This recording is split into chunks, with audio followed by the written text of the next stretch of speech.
Hi everyone, welcome back to my channel. If you're new, then welcome to you. I'm Dr. Baptiste. I'm a GP with a portfolio career. On my channel, you'll find loads of useful content to support you on your medical journey, whether you're an aspiring medic, medical student or junior doctor. I'm sure you'll find something of value for you here.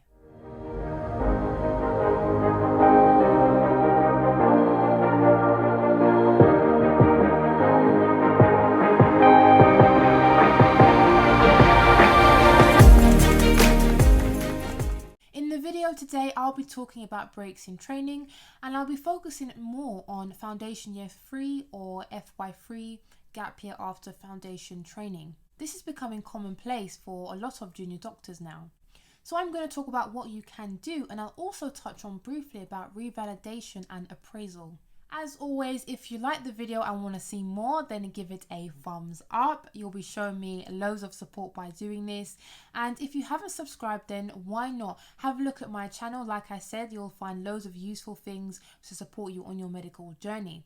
If you do subscribe, which I hope you do, then make sure you turn the notification bell on so you don't miss out on any new videos. So many doctors take a foundation year 3 or FY3 gap year after completing the foundation program. If you want to know more about the career path of a doctor, then make sure you check out one of my previous videos. That's not the only time you can take a break in your training or a break in your career, but this is a common time that many doctors will take a gap in their training. But you can take breaks at various stages throughout your training or in your career. So you can take an out of program experience, which I talk about in an earlier video, which you can check out. And you can even take a career break. Like in general practice, you can take a career break of up to 2 years. So of course, there are times when you're compelled to take time out of training or time away from your career. And that could be if you became unwell. Other times you may take a break is if you're on maternity leave. In this video, I'm going to be talking about the foundation year 3 or FY3 year. So I was asked to make this video a while back, and apologies because I'm only now getting round to it, but I've listed a few things that you can do during your year out. So before I list the number of things that you can do during your year out of training, I think it's really important that you create a plan and at least have a think about what you want to do and why you're going to do it. Do you want to upskill? Do you just want to take a break and just get back to who you were before you started working as a doctor? So let's talk about the FY3 year. Now, there are many reasons that more and more doctors are taking time out of training at this point, and I've spoken about it in my work-life balance video, which you may want to check out. So if we talk about me very briefly, because I've spoken about my my career path in previous videos, I took a year out of training because I was, well, for a number of reasons really, but the main one was that I was feeling really burnt out and exhausted in so many different ways, and I really wasn't sure if I was going to carry on working as a doctor. So long story short, I did loads of different things to really just get back to who I was, and that's really when I started my portfolio career. If you want to know more about diversifying your career or creating a portfolio career, then I have a whole video on this topic, so make sure you check that one out as well. I've narrowed down the number of things you can do in 5 broad categories. So a lot of doctors go on to do more clinical work. This is for many reasons. One is obviously pay. You need to earn while you're taking time out, unless you've saved or you have money on which you can survive for the next year. Another reason is because a lot of doctors, once you gain more experience than they feel that they gained during the foundation program. It's really hit and miss, to be honest, in terms of what you get during your training. Of course, the higher you score in your application, then the better chance you have of getting these specialties and the jobs that you want. But not everyone is fortunate in that respect, and actually there's only a certain number of jobs you can get, even if you scored really highly. So for instance, you may have got all the jobs you wanted, but you may have wanted some more experience in pediatrics. So this will be a very good time for you to secure a job trying to get more experience in a particular area. So you can locum, which many doctors do as an SHO, senior house officer in the NHS. You can also work in the private sector, and there are many private healthcare providers that you can work for. Bupa is just one of them. Now, I locumed at the hospital I worked at when I was in F1. I had signed up to their bank staff program, and bank basically means that you all the jobs that they need in the hospital are advertised internally to the staff. And then if they can't fill those up, they will advertise externally to other doctors. So the next thing you could do is a bit more along the academic lines, where you combine clinical work with research or even teaching. There are loads of clinical fellow or teaching fellow jobs advertised every year. They are usually for about a year. So actually it works pretty well. And this is really good if you want to get more experience in research or more experience in teaching, or even both. You can also become a research physician. An example of places you can work at are Barrington James and Richmond Pharmacology. So now I'm going to talk about volunteering and traveling. So many people associate volunteering with traveling abroad. Now we know in the current climate that may not be possible, and you are going to be very limited as to where you can volunteer and or travel. But I would definitely consider volunteering, especially for many worthwhile causes in the UK. And of course, if we weren't in the current climate, then I would obviously consider traveling and volunteering abroad. Not that I need to say it, but volunteering means that you will gain many more skills and you will improve your existing skills. So I would always consider traveling when you have such a long time out of training. A year out of training is a rarity. So if you can factor in some time to travel, of course following current guidelines, and that may be in the UK, it would really be good. Many doctors go abroad to Australia or New Zealand. These are very popular choices for many reasons, one being the pay.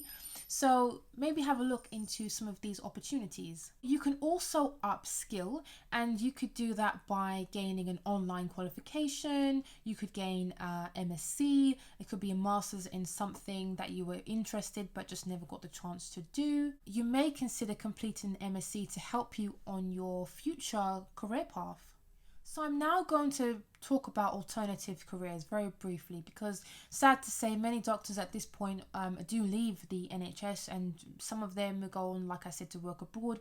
Some of them leave medicine altogether, which is again a shame, because doctors are highly talented professionals, hard workers, and so the NHS is losing many really gifted people. However, I'm just going to spend a few moments talking about the variety of alternative careers that you can undertake if you decide to change career, or even if you decide to just explore what else is out there. And it may be that the career is just related to medicine and will help you in your future medical career. So there's a whole list which I'm not going to go into, and it really depends on you and your interests and your personality. So take some time to decide what it is you want to do. So let's talk about medical writing. That's a very, very broad category. You can write for more scientific publications, or you can write maybe for more patient-centered publications. I've spoken about it before. I applied for a medical writing job, which I got, but I turned it down because I just didn't feel it was the right fit for me. I couldn't see myself in that job. I'd rather doing what I do now, which is writing for GP Online and a bit of writing for Blue Stream Academy, amongst other publications, which you may have already seen in my previous video. So yes, you can consider working for a medical communications agency, and there are entry-level roles which are a year, and that was the role I was going to undertake. I was going to work for a year and see what I wanted to do afterwards, but I didn't feel like dedicating my year to another full-time job.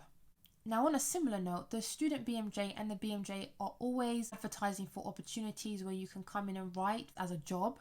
So it may be worth just having a look for some of these opportunities. Now, many medics consider careers in management consultancy, medical legal work, medical sales, and even pharmaceutical medicine. Now, don't forget, you can also look into business opportunity. There are many startups that are always looking for people, or you can start your own business. I certainly did when I was taking my year out of training.